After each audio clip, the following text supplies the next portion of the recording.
Ghusl, also known as ritual purification or a full-body wash, is an important practice in Islam. It is performed in specific situations such as after sexual intercourse, after menstruation or postpartum bleeding, after the ejaculation of semen, or after the death of a person. Here is a step-by-step guide on how to perform ghusl. Begin by intending to perform ghusl for the purpose you require. It is important to have the intention to purify yourself for the sake of worship and obedience to Allah.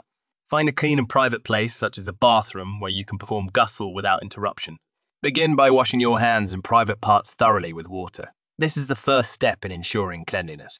Perform ablution, wudu, as you would for daily prayers. Start by rinsing your mouth, followed by cleaning your nose by sniffing water in and then blowing it out. Wash your face 3 times, ensuring that the water reaches all parts of your face, from the hairline to the chin and from ear to ear. Wash your arms up to the elbows 3 times, starting with the right arm and then the left.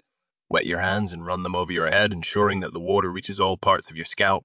Take water and pour it over your entire body, beginning with your right side, including the right shoulder, then the left side, including the left shoulder. Ensure that the water reaches every part of your body, including the back and the private areas.